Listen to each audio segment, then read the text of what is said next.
하나님 말씀은 사무엘상 24장 1절에서 11절까지의 말씀입니다. 사무엘상 24장 1절에서 11절입니다.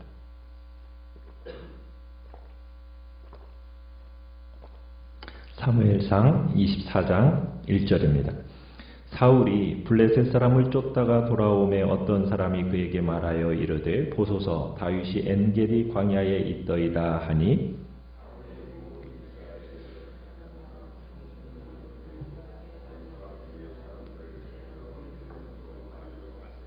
길가 양의 우리에 이른즉 굴이 있는지라 사울이 뒤를 보러 들어가니라. 다윗과 그의 사람들이 그 굴 깊은 곳에 있더니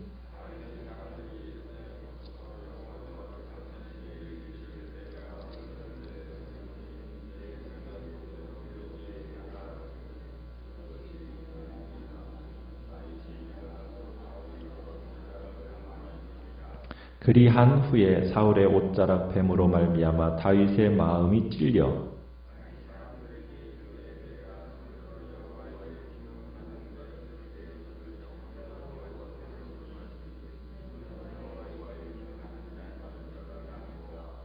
다윗이 이 말로 자기 사람들을 금하여 사울을 해하지 못하게 하니라. 사울이 일어나 굴에서 나가 자기 길을 가니라.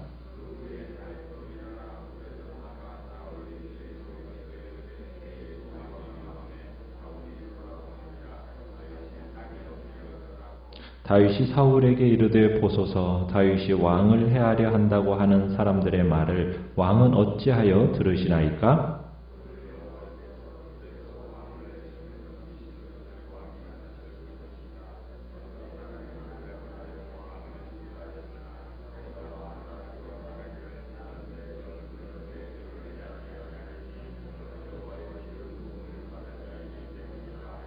같이 읽습니다. 내 아버지여 보소서 내 손에 있는 왕의 옷자락을 보소서 내가 왕을 죽이지 아니하고 겉옷자락만 베었은즉 내 손에 악이나 죄가가 없는 줄을 오늘 아실지니이다. 왕은 내 생명을 찾아 해하려 하시나 나는 왕에게 범죄한 일이 없나이다. 아멘.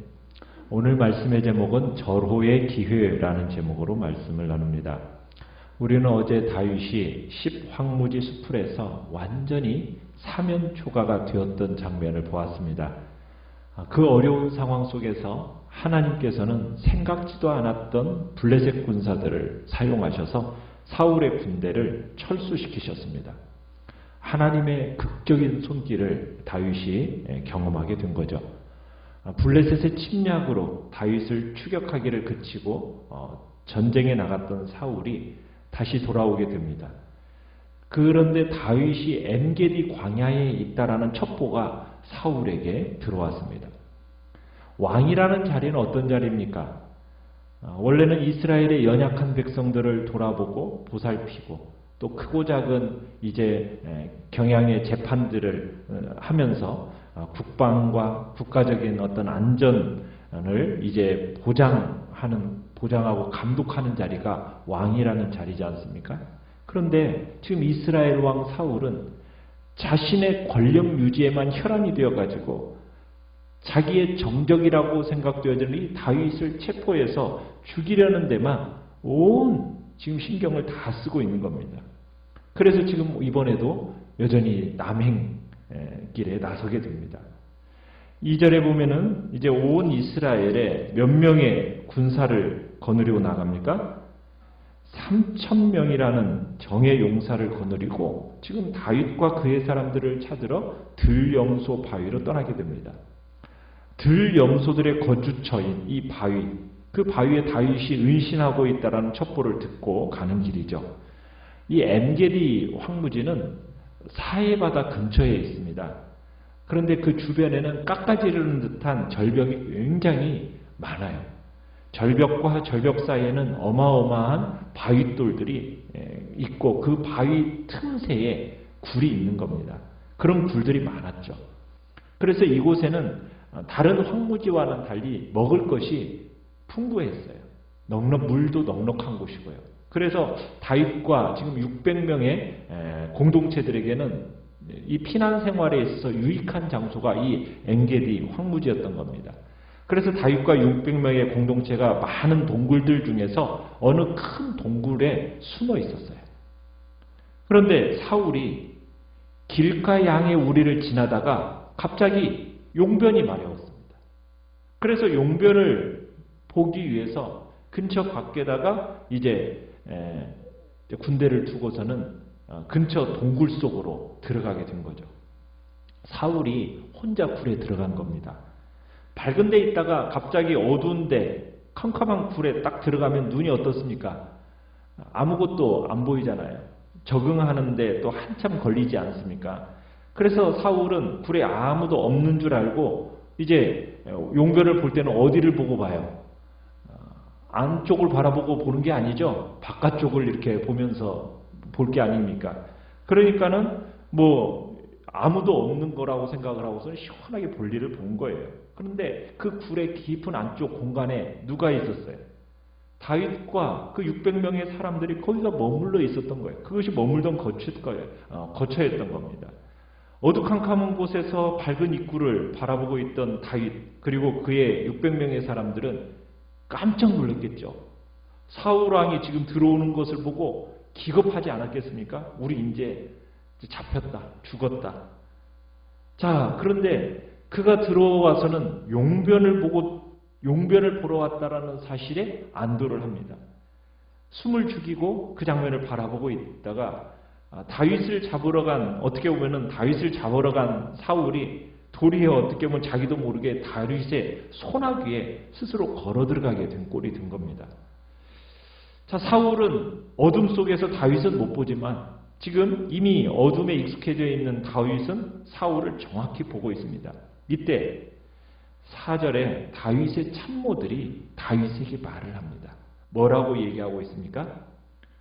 보라는 거죠. 보소서 여호와께서 당신에게 이르시기를 내가 원수를 내 손에 넘기리니 내 생각에 좋은 대로 그에게 행하라 하시더니 이것이 그날입니다.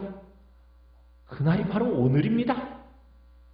얼마나 정말 천재이루의 기회입니까? 다윗의 부하들은 다윗에게 그런데 뭐라고 지금 다윗에게 요구하는 겁니까? 다윗 당신 지금 하나님께서 기회를 주셨다는 거예요. 사울이 용변을 볼 때 즉시 처치하자고 지금 요청하는 겁니다.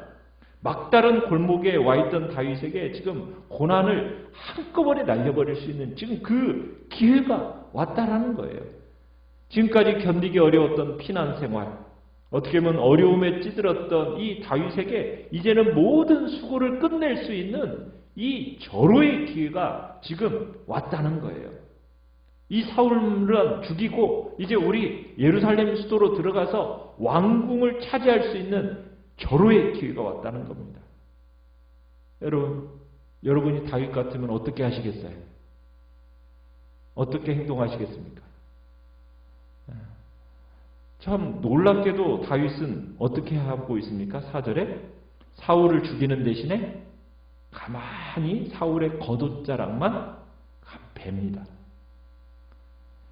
사울이 지금 무방비 상태죠. 용변 볼 때 뭐 칼 들고 있겠어요? 무방비 상태에서 다윗의 접근을 허용한 상황입니다. 그런데 다윗은 겉옷에 약간만 베기만 합니다. 그런데 사울 왕의 이 옷자락을 뱉다는 사실마저도 다윗의 양심에 가책이 느껴졌어요. 그리고는 자기 측근들에게 말합니다. 자신은 사울 왕을 죽일 수 없다는 거예요. 그 이유를 6절에서 뭐라고 얘기하고 있어요? 여호와 하나님께서 금지하셨다는 거예요. 무슨 얘기예요? 원수 갚는 것은 내게 있지 않다는 거예요. 저 사람은 하나님께서 기름 부으신 사람이기 때문이라는 거예요. 만약 저 사울을 하나님이 심판하신다면 저 사람을 병들어 죽게 하든지 전쟁에 나가 죽게 하든지 그건 누가 할 일이다. 하나님이 심판하실 일이다. 이렇게 말하는 겁니다. 그러면서 다윗은 자신의 마음을 가다듬습니다. 그리고는 자기 주변의 사람들에게도 7절에 뭐라고 얘기해요? 사울을 해하지 못하도록 만듭니다. 다윗은 어떤 사람이냐? 목적을 성취하기 위해서 수단을 정당화하는 인물이 아니었던 겁니다. 아무리 목적이 선해도 수단이 나쁘면은 하나님이 기뻐하지 않으십니다. 다윗은 하나님의 때에 하나님의 그 능하신 손이 자신을 높여줄 그 때까지 기다리고 낮게 엎드려 있었던 거죠. 다윗은 자신을 증오하고 죽이려고 하는 사울을 여호와 하나님의 그 절대 주권이라는 그 빛 아래서 물끄러미 쳐다보고 있는 것입니다. 다윗은 사울을 볼 때 개인의 인격과 능력보다 그 권세가 어디로부터 왔다는 사실에 주목하고 있는 거예요. 하나님께로부터 그 권세가 왔다는 사실에 지금 주목하고 있는 겁니다. 그 권세는 누가 세우신 권세예요? 하나님이 세우신 권세라면 하나님이 패하실 때까지 기다려야 한다는 거죠. 그러니까 다윗의 믿음은 하나님이 세우신 사람은 하나님이 패하셔야 한다. 사람이 패할 수 없다는 거예요. 그래서 다윗은 하나님의 주권을 철저하게 인정하는 사람이었다는 것을 우리가 알 수 있는 겁니다. 어쩌면 이 기회는 다윗에게 주어졌던 이 절호의 기회라는 것은 다윗의 내면을 시험하는 하나님의 테스트였는지도 모릅니다. 그러나 다윗은 철저하게 하나님의 그 주권과 그분의 섭리에 자신의 삶을 내던진 사람이었던 거죠. 다윗은 이 순간 결코 자신의 운명을 자신이 만들어가지 않겠다. 의지를 분명히 하고 있습니다. 보통 우리는 아주 작은 것만 가지고 생각하기 때문에 주위 사람들의 말에 굉장히 쉽게 흔들립니다.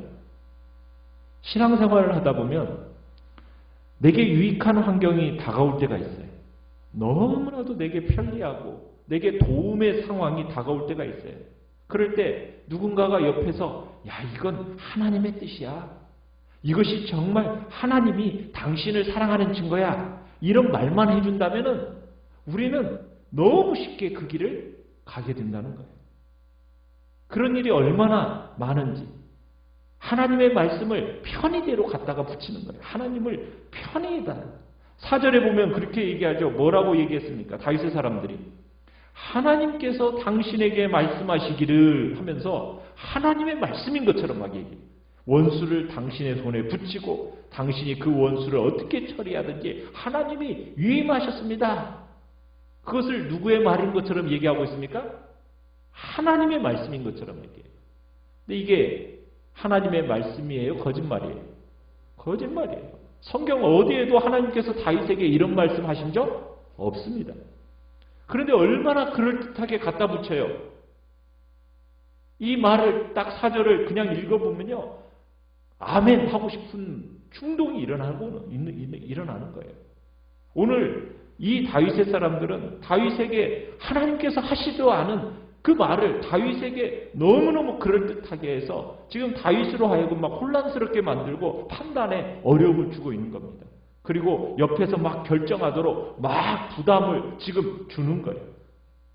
그런데 다윗은 놀랍게도 그들 앞에서 하나님의 중심을 딱 고백하고 있는 거예요. 정말 다윗의 진정한 지도자로서 소신 있는 모습을 우리가 보게 되는 거죠.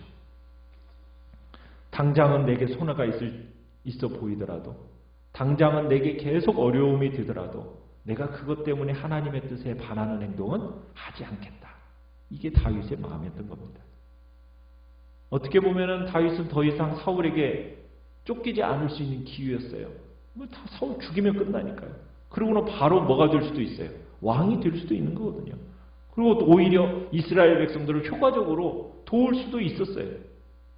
그러나 다윗은 단기간의 유익보다는 하나님의 뜻이 무엇인가 그걸 찾았던 거죠. 자신의 유익 때문에 하나님의 뜻을 저버릴 수가 없었다라는 거예요. 다윗은 자기가 좀 더 고생하고 자기가 좀 더 쫓겨다닌다 할지라도 하나님의 그 큰 뜻을 쫓았던 겁니다. 자기가 왕이 될 것은 분명하다면 하나님이 자기를 지켜주시고 하나님이 사울을 처리하실 거다. 이 믿음이 다윗에게 있었던 거죠.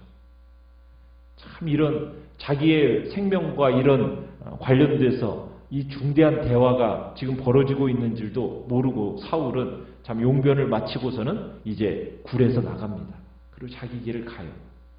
자, 왕이 자기 이제 볼일 보고 골짜기까지 내려가서 군사들이 있는 곳으로 다가간 것을 보고서는 다윗이 이제 그 언덕 위에서 옷자락을 흔들면서 사울을 향해 크게 외쳐 부릅니다. 내 주 왕이시여 하고 사울이 자신을 부르는 소리를 딱 듣고서는 뒤를 돌아보니까 그곳에 누가 있습니까? 다윗이 있는 거예요. 다윗이 사울을 향해서 크게 엎드려서 절을 합니다. 어떻게 보면 신하로서 자기가 갖출 수 있는 예의를 깍듯하게 이렇게 하고 있는 거죠. 11절에 가보면은 또 뭐라고도 부르고 있습니까? 11절에 내 아버지여 보소서. 옷자락을 들고서는 내 아버지여. 왜 내 아버지입니까? 다윗이 사위잖아요, 사위. 사위로서 지금 부모님을 향한 자세를 보여주고 있는 거예요. 자신이 그토록 찾던 다윗이 지금 바로 등 뒤에서 자신을 불러 세우고 있는 거예요. 절을 하고 있는 거예요. 절을 마친 다윗이 사울에게 어떻게 보면 절절한 하소연을 펼치기 시작합니다. 자신을 죽여야 한다는 사울의 피해의식이 잘못되었다라는 것을 확신시켜주는 논지로 이야기를 해요. 자신은 무죄하고 자신은 결백하다라는 것을 이야기하면서 사울이 지금 자신을 오해하고 있다라고 지금 설득하는 호소를 이제 하는 걸 보게 됩니다. 9절에 가보면 그렇게 얘기합니다. 다윗이 사울에게 뭐라고 얘기합니까? 보소서, 다윗이 왕을 해하려고 한다는 그 사람들의 말을 왕은 어찌하여 들으십니까? 왜 그렇게 듣고 저를 쫓아다니십니까? 지금 다윗은 사울이 사람들의 말만 들으려 한다라는 그런 이야기로 시작을 합니다.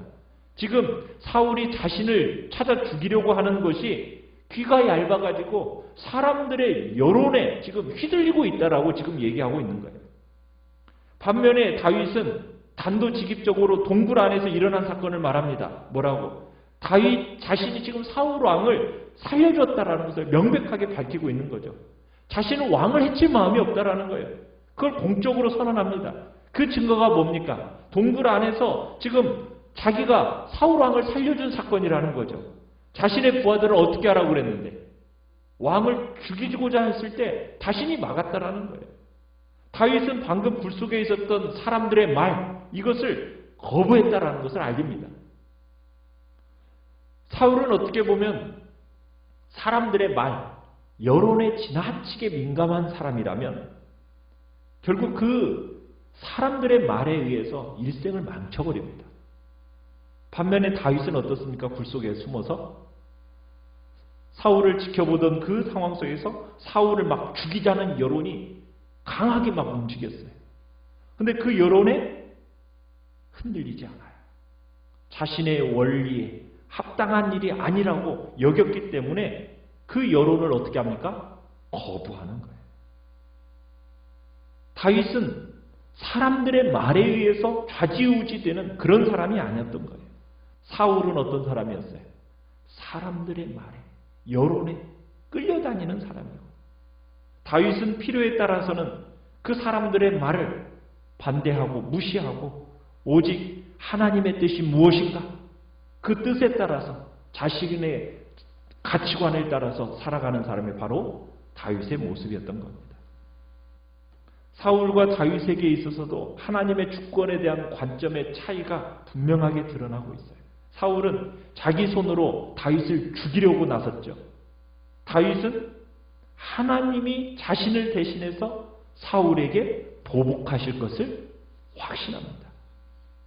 그러니까 다윗은 자신이 결코 자기 칼로 사울을 칠 자가 아니라는 사실을 밝히고 있는 거예요. 그 증거로 하나님께서 사울을 자신의 손에 붙이셨지만 자신은 사울을 죽이지 않았다라는 것. 지금 이것을 들고 있는 겁니다. 그러면서 옷자락을 딱 보여주면서 내가 이 왕의 옷자락 팬 거 보시면 알 거라고.